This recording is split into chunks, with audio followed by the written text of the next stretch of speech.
How you doing? This is John, and welcome to John's Long Box.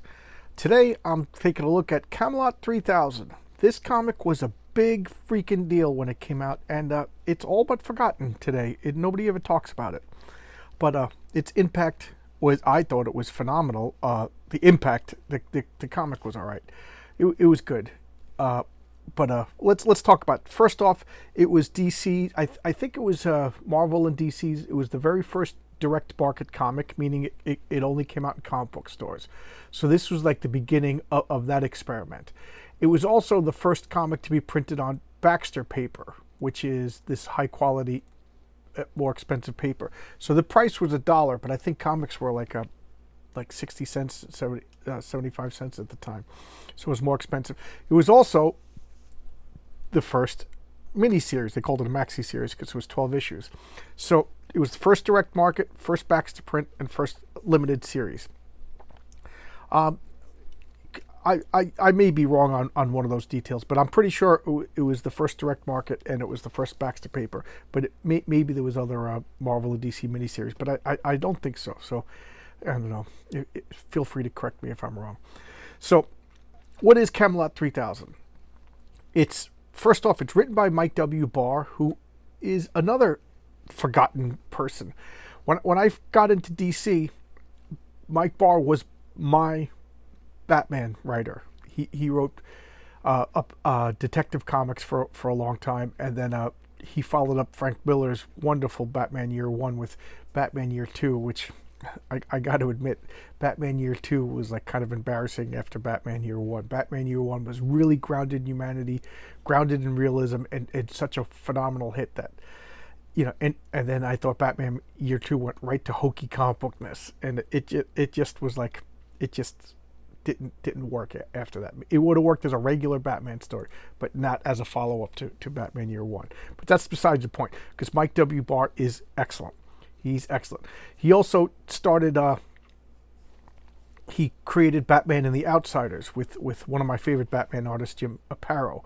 And to me, that is just DC it encapsulated. I got to grab that comic. I didn't even think about it until I saw Mike W. Barr's name. But yeah, definitely. And then the artist is Brian Bolland. You probably, if you're a comic book fan, you probably know him. He did the Killing Joke. Alan Moore and Brian Bolland created Batman: The Killing Joke, where the Joker shoots Barbara Gordon, Batgirl, and puts her in a wheelchair.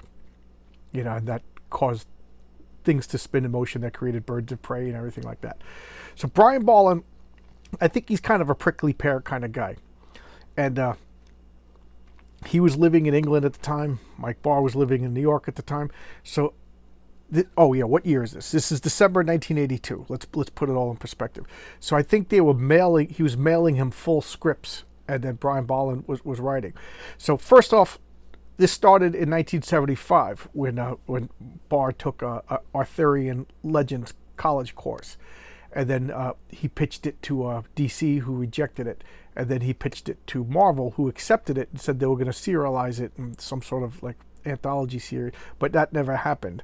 And then after he was working at DC, he pitched it again and they accepted it. The problem is Brian Bolland is very slow, which is why you don't see him doing regular work. And they got an embellisher, an inker for him, and we'll talk about that when I go in and talk about the credit. And Brian Bolland doesn't like anybody else inking his work. He's a phenomenal artist, Brian Bolland. But he's just super slow. So Bruce Patterson was hired to ink to speed up the process, and supposedly Brian wasn't too happy with that, and he put in more and more detailed pencils as time went to lessen the impact of an inker. So there you go. And it was a 12-issue series, but it took 3 years to come out. There was gaps months between comics, so that by the time the last issue, it took him 9 months to draw, and I think it took a full year between issue 11 and 12. So, I think DC smartly decided that their limited series, they were going to have more comics actually published before they or ready to go before they announced them and whatever. But there you go, Camelot 3000. We've seen this ad a million times. Legos are cool. Everybody likes Legos. So this is, I love this. DC Comics presents a stir-sailing sequel to the greatest legend of all. I love King Arthur. I love the Arthurian legends. So I was looking at this with bated anticipation when I was a kid. I couldn't wait for this. And like I said, the months gap between issues was killing me. Let's look at the indicia. Camelot 3000, Volume 1, Number 1, December 1982, published monthly. Yeah, that DC, why are you lying to me? Stop lying, you liar. So here we have Mike W. Barr, Brian Ballas, writer, creators, artist. Bruce Patterson, embellisher. Like I said, Brian Balla doesn't like people inking his work. Embellisher is just another word for inker. And Len Wein, editor. A great editor. If you remember, the creator of Wolverine and the creator of Swamp Thing. John Costanza, letterer. You've seen that name a million times if you follow my videos. And Tajana Wood, colorist. My favorite colorist of all time. And wife of the troubled late Wally Wood. Another great artist. I got to talk about Wally Wood one of these episodes. Continuing Legends chronicled by Sir Thomas Mallory. A little pretentious there, but whatever. So I'm not going to go through the events of this because I'm just talking about the 12-issue series overall, but we'll peruse the art. The art gets better and better every issue because Brian Bolland didn't like Bruce Patterson's inking, so he gave him less and less to work with, meaning that he filled in more and more of the details himself as time went on. And like I said, he's kind of a prickly pear. So what happened is the Earth is overpopulated. It's the year 3000. The Earth is overpopulated, battling for resource. Typical dystopian future stuff. Blah blah blah. Space aliens attack. So here's the space aliens. It's like a War of the Worlds. Space aliens attacking, flying cars, and Tom Prentice is in England. He goes to Glastonbury tour, and the ship blows up, and he runs and hides. He's not doing anything other than hide. So here he is hiding. He goes in here, grabs some weapons. At this point, at this point, he's I think he was an amateur, or not an amateur, but a professional archaeologist. And then this, if I remember, is this is going to be Lancelot. He's a French industrialist. So as you see, like all 12 of the knights are reincarnated, but they don't know that they're like right now. He doesn't know he's Lancelot. So he's just like, something's going on. I'm the richest man in the world, and I'm useless, and blah blah blah. And now Tom Prentice is being chased by these bug-eyed aliens, and as he's going to attack, he bumps into this sarcophagus, knocks it over. What's going on? And he opens it, and King Arthur comes out. So that's the actual, King Arthur. It's not a reincarnation or anything like that. The legend says that Arthur will return in England's blackest day. So here he is, ready to, the space aliens are going to destroy England. Oh, good, the weight of the paper finally kept it closed. So what's going on? So King Arthur takes the only weapon possible, and what is that word? He wads them. He wads them over the head. And I'm going fast because I'm trying to do videos a little shorter now. And again, I don't want to go detail to detail. So here he is. He learns how to fire a gun.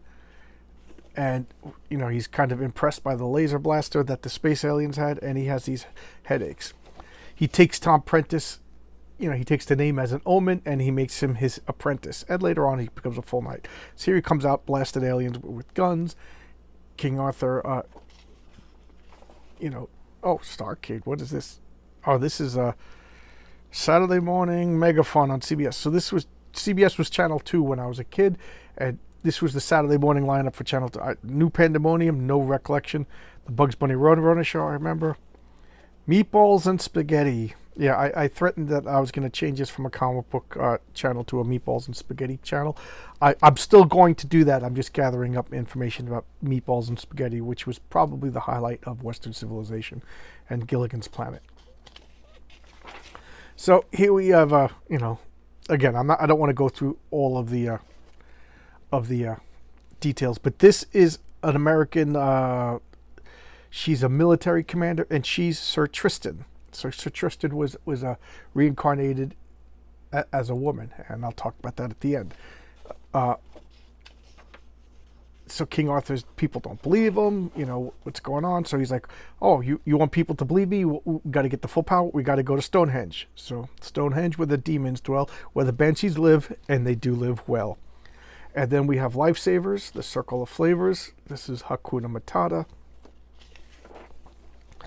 And he's like, what? Okay, what forgive me if I laugh, but you tell Merlin vowed that no power beneath heaven and earth could ever topple his handiwork, and he spoke true.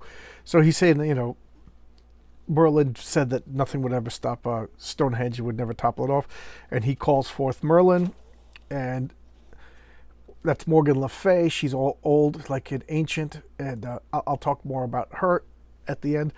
And he pulls out this makeshift sword. It's really like a crowbar or a monkey wrench or what have you. So he's using it as a sword, and he swears by it to call up Merlin, and he breaks the enchantment. He was trapped there by Nimue, and here comes Merlin. So Merlin. So he's talking about how he was trapped by Nimue Stone, and Arthur freed him. And again, I'm going quick because I don't want to go just. I'm talking about the series overall, not just this particular. So now they're going to where the Lady of the Lake, the Salisbury Lake, but it's a nuclear power plant.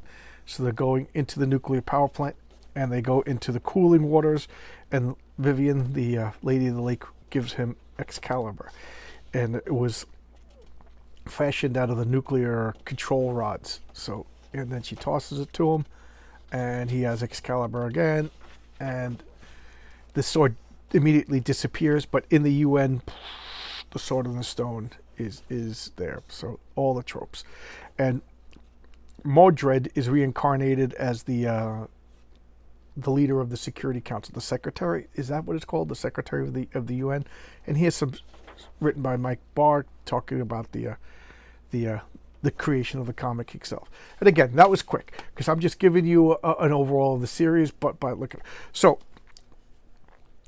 The plot is it's the year 3000 and space aliens attack. Now what happened was there was an undiscovered 10th planet. And I kind of forget, did the 10th planet roam into our solar system, or was it always there and then hidden?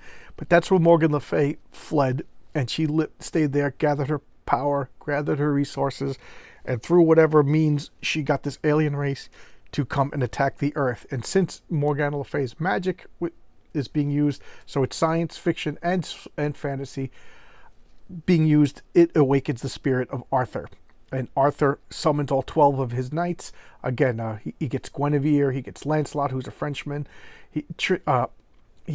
Mordred is the UN secretary. So he's the only one who has his original body and form. Everybody else is in reincarnations. Now Tristan, the famous story of Tristan in Isolde, Tristan, he could never get with his love, and now he's a woman. So this was actually like controversial and scandalous at the time because it involved mainstream comics, DC Comics, its first homosexual romance.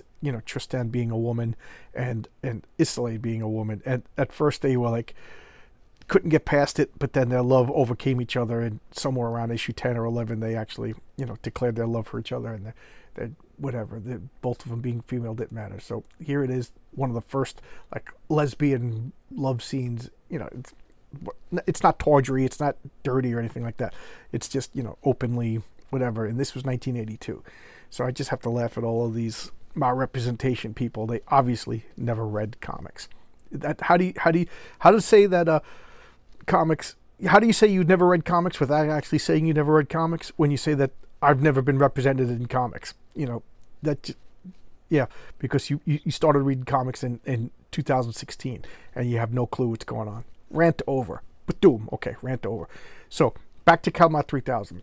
It's excellent. It's fun. It's dated and hokey by now, but this as I knock over the phone, I have a fondness for Mike W. Barr because everybody remembers their first girlfriend, everybody remembers their first car, and I remember my first Batman writer. So when I was famously a Marvel kid, but I would pick up DC Comics, and it wasn't until 85 when I became a full-fledged DC guy. But before that, I would pick up things once in a while, things that caught my eye.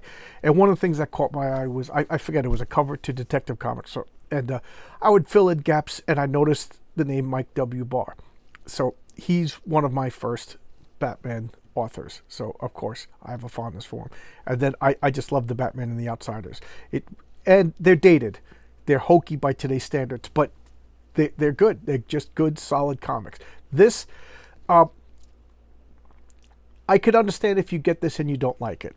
I'm not going to argue with you, but in the context of comic books overall, this is an important comic. This is really, really an important comic. Like I said, it's the first Baxter paper. You know, before this, all comics were on newsprint. Before this, all comics were like unlimited, like meaning they only got canceled when the sales or whatever. They weren't planned to be canceled. And before this, comics were only sold, well, not only, but comics were everywhere. This is only comic book stores. So this couldn't happen, or not in this form, until comic book stores became a thing. So, and then the story was mature. Like I said, it had like this, you know, lesbian romance. But other than that, it's generic fantasy, science fiction. Morgan Le Fay, he does some cool things with Excalibur, you know. So they're blending like the magic sword with some science fiction. I don't want to spoil it. I thought it was clever, and pretty good. And again, I was a freak. I told the story before. I forget where. Oh yeah, in the DDs and Demigods video, where I when I was in 5th grade, I used to carry around this copy of La Morte Arthur. It was a big Bible-sized hardcover book, and my teacher asked me about it, and I talked about it. Then they sent me to the school counselor, and I had to bring my book with her and talk about the book. I still have no idea why they sent me to a school counselor, because I was obsessed with the Arthurian legends and carried around this big book. And I used to take little notes and put them on index cards and write notes and keep the notes. So if you opened up that book, I would love to go. Well, that school just closed, but I was wondering if anybody else besides me had ever taken out that book and if my notes were still in it. Can you imagine? That would be so funny. But I digress. But this is Camelot 3000, a good comic. Let's look at the back cover. Oh, Superman watches, Batman watches, Wonder Woman watches. That's pretty cool. But it's kind of memory hold. It's kind of forgotten about, but it was super important in its time. And you could get the 12-issue collect. It reads better if you get all 12. Sit down and read it in one sitting.